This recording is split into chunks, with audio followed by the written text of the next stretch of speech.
Magandang araw sa inyo mga idol. May mahalaga lang po akong paalala. Ito ay dahil sa wala tayong upload sa nakaraang buwan, ang dahilan nito ay may violation tayo. At ngayon pinagawa tayo ng video ng 5 minuto para mag-appeal. Kung ma-approve bahan nito ay babalik na tayo sa ating pag-upload. Maraming salamat. Sa sinabi ni Chief Nam kay Park Jin-chul na ang makukuhang impormasyon ng media sa pagkamatay nito, ay sa pamamagitan ng pagkakahulog nito. Ngunit tinawag lang naman siya ni Park Jin-chul at nagsaad na ang amoy daw ni Chief Nam ay magkatulad sa kanya, dahil ang amoy daw ng dugo nito ay nanggaling sa digmaan. Ngunit ang amoy daw nito ay para daw na isang baguhan. Kaya sinabihan niya ito na lumapit sa kanya, pagkatapos seryoso niya itong sinabihan na ipapakita niya daw dito ang lalaki sa lalaking labanan. Sa kabilang banda habang patuloy na bumabiyahe ang grupo nila President Ju, ay nagsaad si team leader Han kay President Ju, na sa tingin niya daw ang grupo ni Chief Nam ay nakakuha ng kaunting problema. Sa sinabi nito tumahimik lang si President Ju. Pagkatapos tinawag niya si team leader Han, kaya pinagpawisan itong sumagot ng oo. Sa tugon nito ay sinabihan siya ni President Ju na huwag daw itong mabahala at ipaliban daw ang takot nito, dahil si Chief Nam daw ay gumagawa ng mahahalagang bagay. Tinanong niya rin si team leader Han na kung sa tingin ba daw nito ay hindi kayang solusyonan nito ni Chief Nam. Sa kabilang banda nagsimula na ang labanan nila Park Jin-chul at Chief Nam.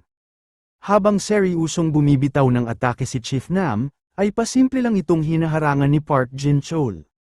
Pagkatapos nakakita siya ng butas, kaya hindi na siya nagdalawang isip pa na atakehin ito. Nang matanggap naman ni Chief Nam ang ginawa nitong atake, ay parang mawala na siya ng malay dahil sa lakas ng atake nito. Kaya tumilapon na lang ito, ngunit bago pa man makatayo si Chief Nam mula sa kanyang pagbagsak ay kaagad nang tumalon si Park Jin-chul papunta sa kanya. Nang makarating rin ito ay kaagad na siya nitong inatake sa pamamagitan ng tuhod nito, ngunit sa mabuting palad ay naiwasan niya pa ito. Nang maiwasan niya ito ay kaagad na siyang dumistansya mula kay Park Jin-chul. Nang makalayo si Chief Nam ay sa isip-isip niya na grabe daw ang lakas ni Park Jin-chul na parang nanggaling sa impyerno. Sa tingin niya rin daw ay gumagamit si Park Jin-chul ng CQC, dahil hindi niya daw ito mahawakan kahit anong gawin niya. Ang CQC pala na sinabi ni Chief Nam kanina kay Park Jin-chul ay isang kasanayan upang malampasan ang kaaway sa loob ng 30 metro. Bigla namang nakaramdam ng takot si Chief Nam sa kanyang katawan nang hindi niya alam. Makikita naman natin dito na ang takot pala na nadama ni Chief Nam sa kanyang katawan ay isang suntok na nanggaling kay Park Jin-chul. Kaya napaubo na lang siya ng dugo nang tumama ito sa kanya. Naiintindihan niya na rin daw ngayon kung ano ang sitwasyon niya. Ayaw daw niyang aminin pero si Park Jin-chul daw ay nasa ibang level na daw. Kung ang CQC daw niya ay nasa 30 metro, ay ang tao daw na nasa kanyang harapan ay kahit kailan daw ay hindi niya matatalo. Kaya napasabi na lang siya na kung anong uri daw ang buhay na dinaanan ni Park Jin-chul para maging malakas ito ng ganito.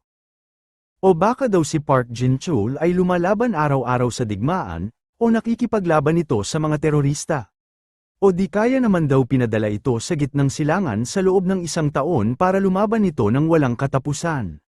Nang maisip niya ang mga ito ay nawalan na siya ng lakas para makipaglaban. Agad namang lumapit sa kanya si Park Jin-chul at tinanong siya nito kung ano daw ang iniisip nito sa ngayon. Pagkatapos seryoso niya itong sinabihan na wawasakin niya daw ito dito, dahil hindi niya daw kayang tumayo lang habang inaabala ng mga ito ang masayang pamumuhay ng kanyang kaibigan. Nang marinig naman niya ito ay mas lalo pa itong kinabahan. Ito rin ang dahilan sa sari-saring katanungan ni Chief Nam sa kanyang isipan habang hindi pera nito nakatayo.